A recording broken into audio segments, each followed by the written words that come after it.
ምስ ሬድዮ ረናይኹም ዘለኹም ዝኸበርኩም ሰማዕትና እዚ ሶሙናዊ ፍጻሜታት እዩ። ኣብ ናይ ሰንበት ፍጻሜታት ስደተኛታት ካብ ባሕሪ ድሒና ናብ ወደባት ኢጣልያ ከይትዕሸግ ተኣጊዳ ዝጸንሐት መርከብ ድሕሪ 17 መዓልታት ናብ ላምፔዱዛ ከም ዝተጸግዐት ማዕከናት ዜናት ሃገር ገሊጸን። ካፕቴን ናይታ መርከብ ጀርመናዊት ካሮላ ራኬት ናይ ህጹጽ እዋን ረድኤት ሓቲታ እኳ እንተነበረት ሰበስልጣን ኢጣልያ ፍቓድ ስለ ዝኸልከልዋያ እታ መርከብ ንልዕሊ 2 ሰሙን ኣብ ባሕሪ ክትንሳፈፍ ጸኒሓ።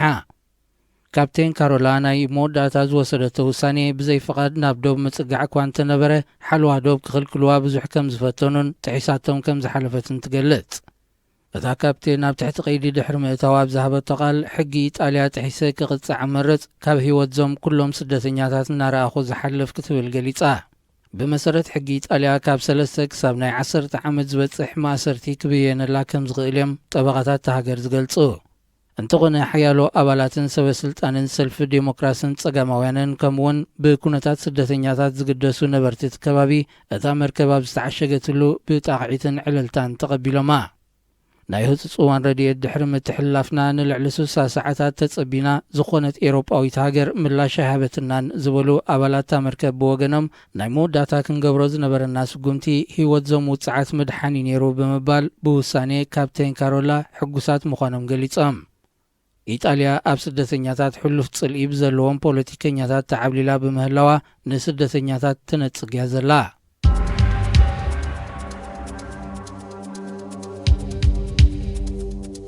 ኣብ ኢትዮጵያ ምስቲ ብ22 ሰነ ዝተኻየደ ፈተነ ዕልዋ ምትሓዝ ነይርኩም ተባሂሎም ናይ ዝቕየዱ ዘለዉ ውልቀ ሰባት ይቕጽል ኣሎ። ቤት ጽሕፈት ቀዳማይ ሚኒስተር ሃገር ብዓርቢ 28 ሰነ ኣብ ማሕበራዊ ሚድያ ብዝዘርግሖ ሓበሬታ መሰረት ክሳብ ሕጂ ልዕሊ 250 ሰባት ኣብ ትሕቲ ቀይዲ ኣትዮም ኣለዉ። 212 ካብዚኦም ኣብ ዝተፈላለየ ከባቢታት ኢትዮጵያ ክተሓዙ እንከለዉ 43 ከኣ ኣብ ከተማ ኣዲስ ኣበባ ከም ዝተታሕዙ እዩ ዝግለጽ። እቲ ሓበሬታ ብተወሳኺ መርመራን መስርሕ ምቕራምን ገና ቀጻሊ ስለ ዘሎ ቁጽሪ ናይ ዝእሰሩ ሰባት ካብ ዝኽዛይድ ከም ዝኽእል ኣመልኪቱ። ካብዞም ኣብ ትሕቲ ቀይዲ ኣትዮም ዘለዉ ወሃብ ቃል ሃገራዊ ምንቅስቓስ ኣምሓራ ክርስቲያን ታደለ ይርከቦም።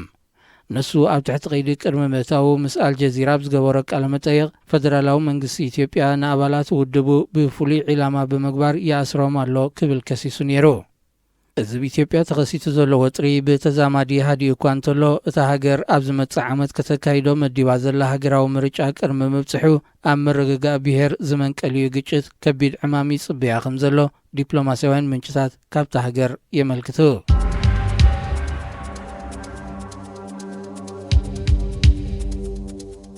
ኣብ ስልጣን ዘሎ ወተሃደራዊ ጉጅለ ሱዳን ብሓሙስ 27 ሰነ ብሕብረት ኣፍሪቃን ኢትዮጵያን ዝተነድፈ ሓድሽ እማመ ከም ዝተቐበሎ ኣፍሊጡ። እዚ ቐሪቡ ዘሎ እማመ ብመሰረት ጠለብ ህዝቢ ብዓብላሊ ቁጽሪ በርጌስ ዝቖመ ቤት ምኽሪ ክቐውም ዝጽውዕ ክኸውን እንከሎ ብዛዕባ ዝቐውም መሰጋገር ባይቶ ግን ዝኾነ ዝርዝር ሓበሬታ ኣይተዋህቦን። ምንቅስቓስ ናጽነትን ለውጥን ሱዳን ነቲ እማመ ተቐቢልዎ እምበር ዝኾነ ይኹን ውሳኔ ከም ዘይሕለፈ ተፈሊጡሎ። ነቲ ብኢትዮጵያ ቐሪቡ ዝነበረ እማመ ዝቐውም ናይ መሰጋገር መንግስቲ ብ7 ሲቪላውያንን 7 ወተሃደራውያን ሓደ ኸኣ ዘይሻራዊ ዝኾነ ሲቪላዊ ውልቀ ሰብ ክኸውን ዝብል ንድፊ ግን ብዘይ ቅድሚ ኩነት ተቐቢልዎ ከም ዝነበረ ዝፍለጥ እዩ።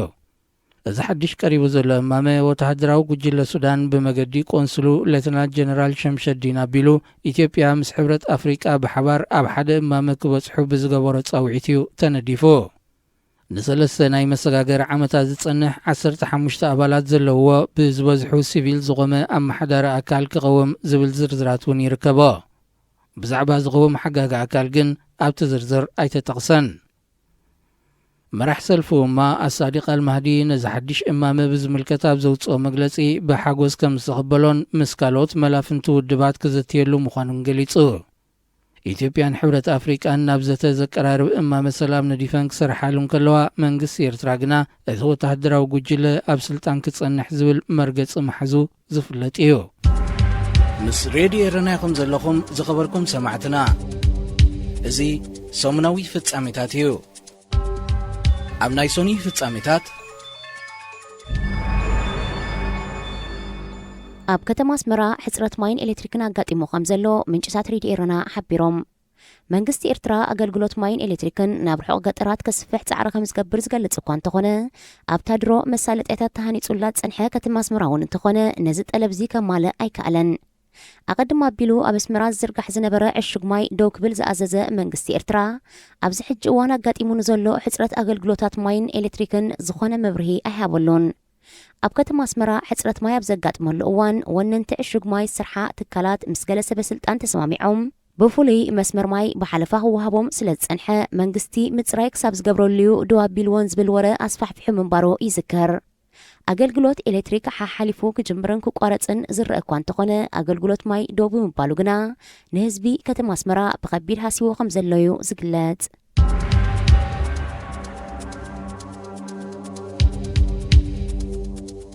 ጀነራል ኣደም መሐመድ ሓድሽ ሓለቓ ስታፍ ሰራዊት ኢትዮጵያ ኮይኑ ተመዚዙ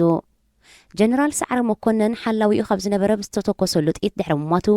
ሓላፊ ስልያን ጸጥታን ዝነበረ ጀነራል ኣደም መሐመድ ስልጣን ሓለቓ ስታፍ ሰራዊት ተረኪቡሎ ምክትሉ ዝነበረ ደመላሽ ገብረ ሚካኤል ከዓ ቦትኡ ተኪኡ ሓድሽ ሓላፊ ስልያን ጸጥታን ተሃገር ኮይኑ ከም ዘሎ ካብቲ ሃገር ዝተፈነወ ዜና ኣመልኪቱ ቀዳማይ ሚኒስተር ኢትዮጵያ አብይ አሕመድ ብተወሳኺ ንሓላፊ ሎጂስቲክስ ሰራዊት ዝነበረ ሌተናል ጀነራል ሞላ ሃይለማርያም ኣዛዚ ሰራዊት ምድሪ ኢትዮጵያ ክኸውን መዚዝወሎ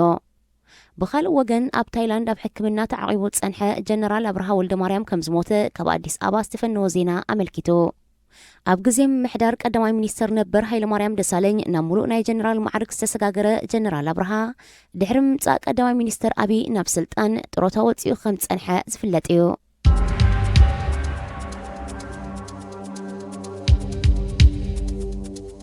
بعسرتات أشحاز زقصر حزب السودان بسنبت 30 سنة سفيح سلامة وسلفي أكايدو وتهدرات السودان قبل على سلفينيات تقصب مخفاتهم بأمايت زقصرو سلاموين سبات دحرمواتهم دسكيلو تسنحة حزباون عب السودان محبر موياوين تهاجر بزقبرو تاوعيت داقماين بقرناتات كارتوم كوات سجاميرو خمزلويو زقلات عبلالي وتهدر أو حيلي زجب زلو من لشا جنجاويد كقدمة سلامة وسلف مكيادو أبيت صحفة محبر موياوين بمأتاو أب أخيبا نزنبورو ودبت سلامة وسلفي بتينويو محبر موياوين نغازيت انياتات بزهبو مجلتي السودان ناوت وتهدر أو ملكتم رح سلازلا زجمرنا يقالسي أما فتسومتو خنبتحو زيادة مسوقت النتك حتى النايب مبال هزبي بتصنعات أبيعو كقتصل تصوعو ኣብዚ ብሰንበት 30 ሰነ ዝተኻየደ ሰላማዊ ሰልፊ ሓለዋ ሰራዊት ጽኑዕ ከም ዝነበረን ክሳብ ከበድቲ ጽዋር ዝዓጠቑ ሰራዊት ኣብቲ ሰላማዊ ሰልፊ ተዋፊሮም ከም ዝነበሩን ናይ ዓይኒ መሰኻክር ብምጥቃስ ሮይተርስ ካብቲ ከባቢ ሓቢሩ ኣብ ተመሳሳሊ ግዜ ኣብ ገዳርፍን ኡምዱርማንን ኣብ ዝተኻየደ ሰላማዊ ሰልፊ ሰራዊት ህዝቢ ንምብታን ዘንብዕ ጋዝን ጥያይትን ከም ዝተኮሱ ተሓቢሩ ወተሃደራዊ ቆንስል ሱዳን በሓደ ወገን እማመ ሰላም ኢትዮጵያን ሕብረት አፍሪካን ከም ዝተቀበለ ክገልጽ እንከሎ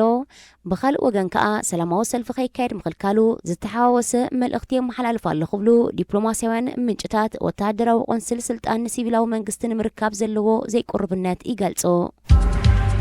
ምስ ሬድዮ ኤረና ይኹም ዘለኹም ዝኸበርኩም ሰማዕትና እዚ ሰሙናዊ ፍጻሜታት እዩ ኣብ ናይ ሰሉስ ፍጻሜታት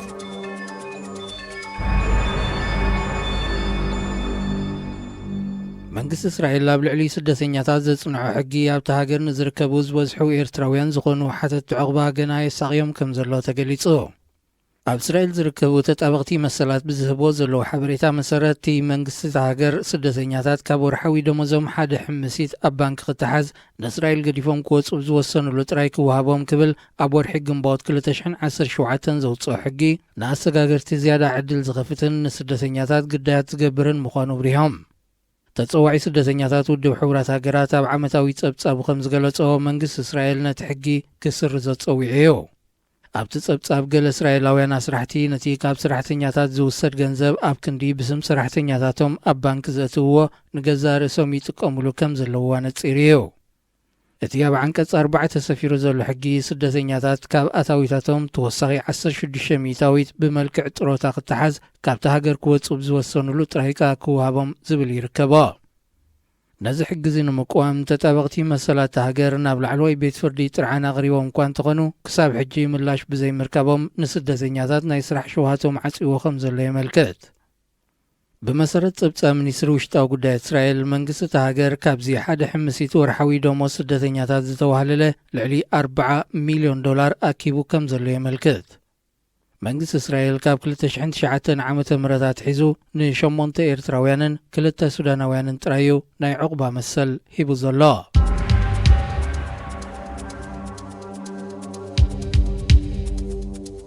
ሓድነትን ልዑላውነትን ኢትዮጵያ ክዘርጉን ዝፍትኑ ወገናት ብርዒ ሒዝና ዘይኮነ ብካላሽንኮቭ ክንምክቶም ድልዋት ኣለና ክብል ቀዳማይ ሚኒስተር ሃገር አብይ አሕመድ ገሊጹ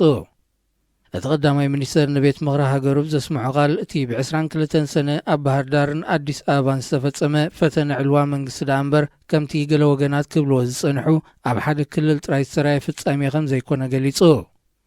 ኣብ ዝተፈላለዩ ዞባታት ኢትዮጵያ ተኸሲቶም ዘለዉ ብሔር ዝመሰረቶም ግጭታት ከኣጉዱ ንዝፍትኑ ብፍላይ ኣብ ደቡባዊ ክፋልቲ ሃገር ዘለዉ ወገናት ትዕግስትና ተጸንቂቑ ስለ ዝኾነ በቲ ልሙድ ዝኾነ ኣገባብ ዓጸፌታዊ ምላሽ ክንህቦም ኢና ድሕሪ ምባል ዝኾነ ጉዳይ ዘለዎ ወገን ብሕጋዊ መገዲ ሓቲቱ ሕጋዊ ምላሽ ክሳብ ዝረክብ ብዓቕሊ ክጽበይ ጥራይ ከም ዘለዎ ተሓሳሲቡ ገለ ወገናት ካብ ተቃወምቲ ውድባት ቀዳማይ ሚኒስትር አብይ አባላትን መራሕቲ ውድባትን ንምእሳር ነቲ ፈተነ ዕልዋ ከም ምኽንያት ተጠቒሙሉ ክብልዮም ዝኸሱ ቀዳማይ ሚኒስትር አብይ ኣብ መግለጺኡ ኣብ ስልጣን ካብ ዝመጻሉ ጽባሕ ሒዙ ንህዝቢ ዝንገርን ዘይንገርን ኢሉ ዝገለጾ ሓያለይ ፈተነታት ዕልዋን ዝተወደበ ናይ ረብሻ ምልዕዓልን ክካየድ ከም ዝጸንሐ ጠቒሱ ንምስራት ሓይል ባሕሪ ኢትዮጵያ ብዝምልከት ቀዳማይ ሚኒስተር ዞባና ሰፊሕ መተሓላለፊ ንግዳዊ መስመራት ስለዝውንን ከምውን ብቐጥታ ስለዝጸልወናን ተዓዘብቲ ካብ ምዃን ቀሪብና ክንከታተሎ ካብ ዝብል ሓሳብ ዝተበገሰ ኮይኑ ምስ ጎረቤት ሃገራት ብምትሕጋዝ ንሃንጾ ዘለና ክብል ገሊጹ ኣብ ዝመጽእ ዓመት ሓፈሻዊ ምርጫ ከተካይድ ትጽቢት ዝግበረላ ኢትዮጵያ ነቲ ምርጫ መካየዲ ዝተሰልዐ ባጀት 3.5 ቢልዮን ብር ከም ዝኾነን ናይ ዝሓለፉ 5 ምርጫታት ተደሚሮም ፍርቂ ናይዚ ተሰሊዑ ዘሎ ባጀት ከም ዘይኮነን ቀዳማይ ሚኒስትር አብይ አሕመድ ገሊጹ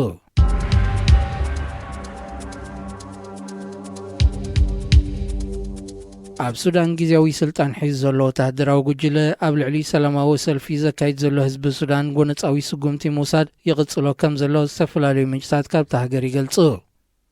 ህዝቢ ሱዳን ድሕርቲ ናይ 3 ሰነ መቕዘፍቲ ኣማይት ሱዳናውያን ሰልፈኛታት ውዳቤታቱ ኣዛሕቲሉ ድሕሪ ምጽናሕ ማሕበር ሰብ ሞያ ብዝገበሮ ጻውዒት ዳግማይ ብ30 ሰነ መጠነ ሰፊሕ ሰላማዊ ሰልፊ ከም ዘካየደ ይፍለጥ እንተኾነ ኣብዚ ብ30 ሰነ ዝተገብረ ሰልፊ እውን ኣብ መንጎ ሰልፈኛታትን ስልጣን ሒዙ ዘሎ ወተሃደራዊ ጉጅለን ብዝተኻየደ ግጭት 7 ሰላማውያን ሰባት ከም ዝተቐትሉን 200 ዝኾኑ ድማ ብፎኪስን ከቢድን ቆሲሎም ከም ዘለው ተጣበቕቲ ሰብኣዊ መሰላት ሃገር ሓቢሮም ንሳቶም ብዝሃብዎ ሓበሬታ መሰረት ካብቶም ዝሞቱ 3 ሬሶኦም ኣብ ኡምዱርማን ዝርከብ ጥቓ ሓደ ቤት ትምህርቲ ተደርብዩ ከም ዝተረኽበ ሓቢሮም ስልጣን ሒዙ ዝርከብ ወተሃደራዊ ጉጅለ ሱዳን ሰልፈኛታት ናይ ሰልፊ መስመር ብምልዋጦም ስለ ዝሞቱ ናይቶም ግዳያት ተሓተቲ ኣካየትን ወደብትን ናይታ ኣድማዮም ክብል ይኸስስ ነዚ ኣብ ህዝቢ ሱዳን ዝወርድ ዘሎ መቕዘፍቲ ቀንዲ ዝሕተተሉ ከም ስሩዕ ሰራዊት ሃገር መሲሉ ኣብ ጎንቲ ኣብ ስልጣን ዘሎ ወተሃደራዊ ጉጅለ ዝቆመ ሚሊሻ ጃንጃዊድ ክብልዮም ሓያሎ ወገናት ዝኸሱ ኣብ ፈለግ ናይልን ካልኦት ካብ ከተማታት ወጻኢ ዝርከቡ በረኻታትን ናይ ሓያሎ ሰባት ሬሳ ተረኺቡ ብምህላው ኣብ ሱዳን ዴሞክራሲያዊ ለውጢ ንኽመጽእ ዝካየድ ዘሎ ጻዕሪ ህዝቢ ዝያዳ ዋጋ ይሓትት ከም ዘሎ ይዝግለጽ ሃገራት ምዕራብ ኣብ ልዕሊ ሰላማዊ ሰልፈኛ ህዝቢ ሱዳን ዝግበር መጥቃዕቲ ብትሪ ከም ዝኾነኖ ዝፍለጥ ኮይኑ ብፍላይ ሕቡራት መንግስታት ኣሜሪካ ክሳብ እገዳ ዝኸይድ ውሳኔ ክትወስድ ከም እትኽእል ኣጠንቂቐያ هذه إذاعة إرنا مس راديو إرنا يخم زلهم تخبركم سمعتنا زي سومنا في التعميتاتيو أمنا يروبع في التعميتات ውድብ ሕቡራት ሃገራት ኣብ ባሕሪ ሓደጋ ዘጋጥሞም ንዘድሕኑ ብገበን ምሕታት ደው ክብል ጸዊዑ እቲ ውድብ ነዚ ጻውዒት ዘቕረበ መንግስቲ ኢጣልያ ንጀርመናዊት ካፒቴን ብገበን ሓቲቱ ኣብ ትሕቲ ናይ ገዛ ማሕዩር ድሕሪ ምእታውዮ ካብ ማእከላይ ባሕሪ ንዝድሓኑ ስደተኛታት ዝሓዘት መርከብ ኣብ ወደባቱ ከይትጽጋዕ ድሕሪ ምኽልካሉ መንግስቲ ኢጣልያ ንካፒቴን ካሮላ ራኬት ካብ 3 ክሳብ 10 ዓመት ማእሰርቲ ክበጽሕ ብዝኽእል ገበን እዩ ዝሓታ ዘሎ ሚኒስትሪ ጉዳያት ወጻኢ ጀርመን ኣብ ዘውፅኦ መግለጺ ወገኑ ዜግኡ ዝኾነት እታ ካፒቴን ዝኾነ ኤውሮጳዊ ዜጋ ክገብሮ ዝኽእል ናይ ህይወት ኣድሕን ስጉምቲ ዳ ወሲዳ እምበር ብገበን ትሕተተሉ ስለ ዘይኮነ መንግስቲ ኢጣልያ ብዘይወዓል ሕደር ናጻ ክሰዳ ኣተሓሳሲቡ እዩ ኣብ ስደተኛታት ሕሉፍ ጽልኢ ከም ዘለዎ ዝንገረሉ ነቲ ትእዛዝ ዘመሓላለፈ ሚኒስትር ውሽጣዊ ጉዳያት ኢጣልያ ማቴዮ ሳልቪኒ እታ ካፒቴን ብዘይ ፍቓድ ልኡላውነት ኢጣልያ ጥሒሳ ስለ ዝኣተወት ግቡእ ፍርዳ ክትወሃብ ኣለዋ ክብል እዩ ምላሽ ሂቡ እንተኾነ ውድብ ሕብራት ሃገራት ኣብ መግለጺኡ ኣብ ባሕሪ ኣብ ሓደጋ ንዝርከብ ሰብ ምርዳእ ንኣማይት ዓመታት ዝጸንሐ ባህሊ ምዃኑ ድሕሪ ምዝኻር ኣህጉራዊ ሕጊ ሞያቱን ምዃኑ ኣዘኻኺሩ ምስቲ ካፒቴን ካሮላ ራኬት ዝወሰደቶ ስጉምቲ ዝሰምዑ ሓያሎ ኤውሮጳውያን ኣብ ውሽጢ ሒደት ደቃይቕ ልዕሊ ፍርቂ ሚልዮን ዩሮ ሓገዝ ኣውፂኦሙላ ኣለዉ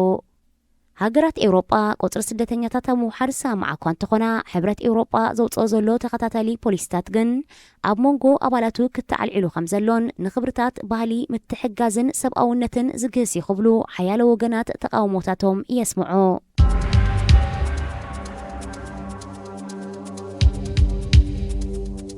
ኢትዮጵያ ልዕሊ 52 ቢልዮን ዶላር ውሽጣውን ናይ ወፃን ዕዳ ከም ዘለዋ ሚኒስተር ፋይናንስ ተሃገር ገሊጹ እቲ ሚኒስትሪ ዓመታዊ ጸብጻቡ ኣብ ዘቕረበሉ ኢትዮጵያ 27 ቢልዮን ዶላር ናይ ወፃኢ ከምኡውን 25.4 ቢልዮን ዶላር ውሽጣዊ ዕዳ ተዋህሊልዋ ከም ዘሎ ሓቢሩ ኣብቲ ብዓርቢ 28 ሰነ ዝተዋህበ መግለጺ ሚኒስተር ፋይናንስ ኢትዮጵያ ኣብ ዝሓለፈ 11 ዋርሕ 9.4 ቢልዮን ዶላር ዕዳ ከም ዝተኸፍለ ድሕሪ ምግላጽ ዕዳ ክውህለል ዝኽኣለሉ ምኽንያት ውሽጣዊ ወፍሪ ትሑት ደረጃ ሰደድ ከምኡውን ትሑት ተሳታፍነት ውልቃውያን ኣውፈርቲ ምዃኑ ኣብሪሁ ካብዚ ኢትዮጵያ ተሓኒቃትሉ ዘላ ቁጠባዊ ዕዳ ንኽትወፅእ መጀመርያ ምስቲ ኣብ ኢትዮጵያ ዝዓበየ ወፍሪ ዘለዋ ቻይና ዝግበር ውዕላት ዳግመ ዝርርብ ክትገብረሉ ከምኡውን ንውልቃዊ ወፍሪ ዝወሃብ ልቓሕ ክጎድል ዝብል መደባት ውፅኢ ከም ዘሎ ይግለጽ ኢትዮጵያ ኣብ 2019 ቁጠባኣ ብ9.2 ሚእታዊት ክብክብል ትፅቢት ከም ዘለዋ ቀዳማይ ሚኒስተር ተሃገር ምግላጹ ይዝከር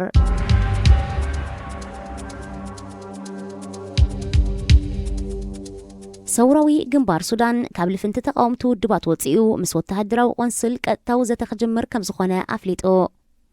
መራሒ ናይ ትዕጥቃዊ ቃልሲ ክካየድ ዝጸንሐ ግንባር ሚኒሚናዊ ምስ ምክትል ኣቦ ወንበር ወተሃደራዊ ቆንስል መሐመድ ሓምዳን ሓሚቲ ኣብ ዝገበሮ ርክብ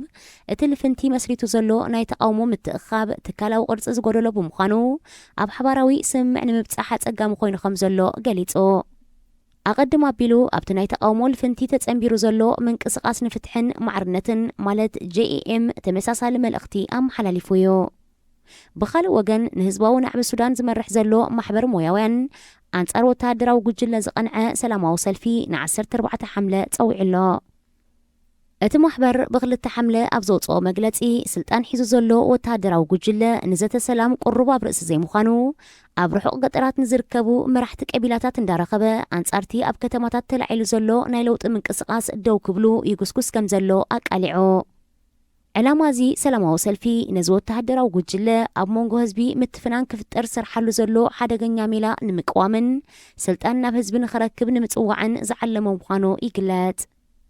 ናይቶም ብ30 ሰነ ኣብ ዝተኻየደ ሰላማዊ ሰልፊ ዝተቐትሉ ስነ ስርዓት ቀብሪ ኣብ ዝካየደሉ ዝነበረ እዋን ብኣሽሓት ዝቑጸሩ ሱዳናውያን ስውኣት ሓርነት ኢሎም ብምስማይ ሕነኹም ብምርጋጽ ዕላማኹም ክፍደዩ ይኽብሉ ቃሎም ኣስሚዖም ምስ ሬድዮ ኤረና ኢኹም ዘለኹም ዝኸበርኩም ሰማዕትና እዚ ሰሙናዊ ፍጻሜታት እዩ ኣብ ናይ ሐሙስ ፍጻሜታት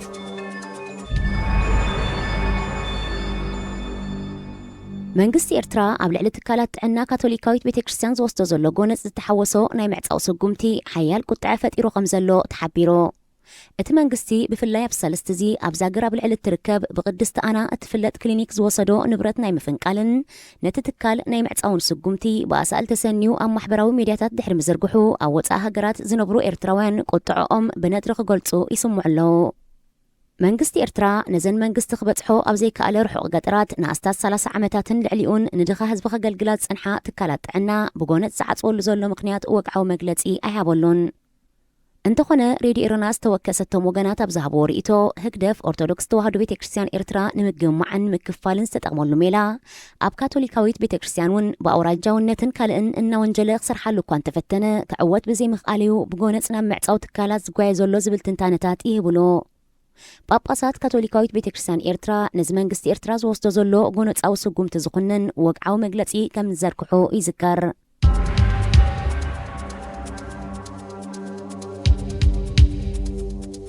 መንግስቲ ኤርትራ ኣማኢት ሶማላውያን ተዓቂቦምሉ ዝጸንሑ ማዓስከር ስደተኛታት ኩሉ ከይዓጽዎ ላዕለዋይ ኮሚሽን ስደተኛታት ሕቡራት ሃገራት ተማሕጺኖ UNHCR ነዚ ምሕጽንታ ዘቕረበ ብረቡዕ 3 ሓምለ ኣብ ዝዘርግሖ ጋዜጣዊ መግለጺ ኮይኑ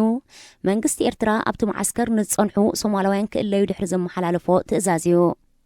ካብ ወደባዊት ከተማ ባጽዕ 10 ኪሎሜትር ርሒቑ ዝርከብ ማዓስከርኦም ኩሉ 2100 ሶማላውያን ስደተኛታት ተዓቂቦምሉ ዝጸንሑ ኮይኑ መንግስቲ ኤርትራ ነቶም ሶማላውያን ክወጹ ብዝሃቦ ትእዛዝ መሰረት ኣብዚ ሒደት ሰሙናት ልዕሊ 1300 ካብኣቶም ናብ ኢትዮጵያ ክልል ትግራይ ሰጊሮም ዕቑባ ሓቲቶም ከም ዘለው መግለጺ ተኣህጉራዊ ትካል የመልክት። ነቶም ካብ ኤርትራ ናብ ክልል ትግራይ ሰጊሮም ዘለው ሶማላውያን ኣብ ደቡባዊ ኢትዮጵያ ናብ ዝርከብ ማዓስከር መልካዲዳ ንምስጋሮም መስርሕ ተጀሚሩሎ። ኢትዮጵያ ልዕሊ 270,000 ሶማላውያን ስደተኛታት ዓቂባ ከም ዘላ ይፍለጥ። መንግስቲ ኤርትራ ነቶም ንልዕሊ 20 ዓመታት ዓቂቦም ዝጸንሐ ኣሳት 2,000 ሶማላውያን ብዘይ ዝኾነ ቅድመ ምድላዋት ክወጹ ምእዛዙ ዘተሓሳስብ ጉዳይ ምዃኑ ዳይሬክተር ዞባዊ ወኪሉ UNHCR ራውፍ ማውዝ ኣገንዚቡ። ብዛዕባ እዚ ጉዳይ ዝኾነ መግለጺ ዘይሃበት መንግስቲ ነቶም ሶማላውያን ስደተኛታት ክወጹ ዝኣዘዘሉ ምኽንያት ብንጹር ኣይተፈልጠን።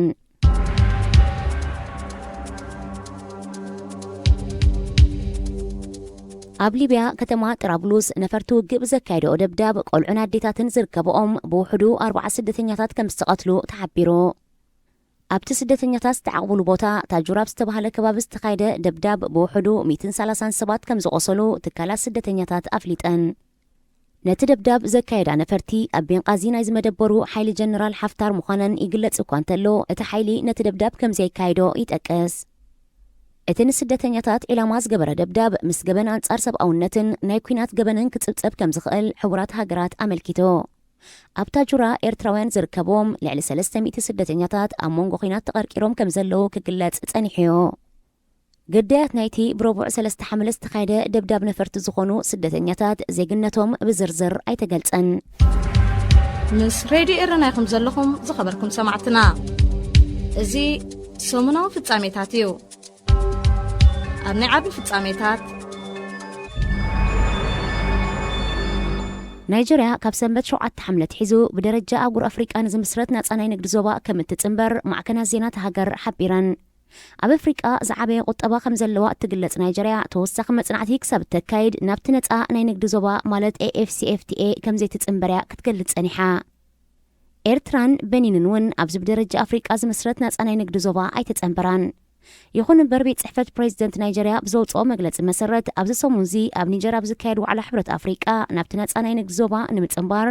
ብወግዒ ክታማ ከተንበርያ። ብደረጃ ኣህጉር ኣፍሪቃ ዝቐውም ናጻ ናይ ንግዲ ዞባ ንምምስራት ዝካየድ ዘሎ ጻዕሪ ዘተ ዋዕላ ብ30 ጉንበት ምክያዱ ኣይርስዕን። ምምስራት እዚ ን53 ሃገራት ዝሓቆፈ ናጻ ናይ ንግዲ ዞባ ኣብ መንጎ ሃገራት ኣፍሪቃ ዝካየድ ንግዳዊ ንጥፈታት ካብ ቀረጽ ነጻ ወይ ከዓ ስማዊ ቀረጽ ብምትማን ዕዳጋን ቁጠባን ዝሃጉር ንምዕባይ ዝዓለመ እዩ። ኤርትራን በኒንን ኣብዚ ንዕቤት ቁጠባ ኣፍሪቃ ዝዓለመይ ዝበሃል ዘሎ ምምስራት ናጻ ናይ ንግዲ ዞባ ዘይተጸንበራሉ ምኽንያት ወግዓዊ መግለጺ ኣይሃባሉን። ጉጅለ ልኡኽ ኣህጉራዊ ማዕከን ገንዘብ ካብ 13 ክሳብ 22 ጉንበት ኣብ ኤርትራ ምብጻሕ ድሕሪ ምክያዱ ኣብ ዝሃቦ መግለጺ ኤርትራ ኣብ ሕማቅ ቁጠባዊ ኩነታት ከም እትርከብን ህጹጽ ቁጠባዊ ስጉምታት ከም ዘድልን ምግላጹ ኣይርስዕን።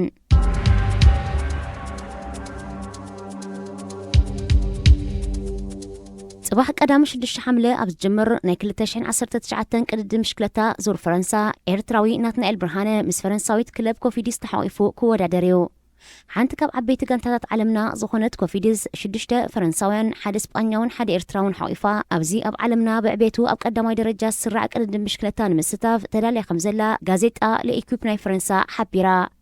ሻምፒዮን ኤርትራ ዝኾነ ናትናኤል ብርሃንን ዳንኤል ተክለ ሃይማኖትን ድሒራ ናብ ዳይሜንሽን ዳታ ምስ ዝቐየረት ደቡብ ኣፍሪቃዊት ክለብ MTN ኩቤክ ተጸንቢሮም ኣብ ናይ 2016 ቅድድም ምሽክለታ ዙር ፈረንሳ ምስታፎም ኣይርስዓን። ናትናኤል ብርሃነ ብዘይካዚ ኣብ 2017 ኣብ ጂሮ ኢጣልያ እውን ተሳቲፉ እዩ። ኣብ ከም በዓል ቮልታ ስጳኛን ካልኦትን እውን ዝተሳተፈ ናትናኤል ብርሃነ ሓደ ካብቶም ብደረጃ ኤርትራን ኣህጉርን ጎሊሖም ዝረኣዩ ተቐዳደምቲ እዩ። ኣቐዲሙ እውን ኣብ 2013 ኣባል ፈረንሳዊት ክለብ ኤሮፕ ካር ዝነበረ ናትናኤል ብርሃነ ኣብ ጋቦን ኣብ ዝካየድ ኣብ ኣፍሪቃ ብዕቤቱ ኣብ ቀዳማይ ደረጃ ዝስራዕ ቅድድም ኣሚሳ ቦንጎ ምዕዋቱ ይዝከር።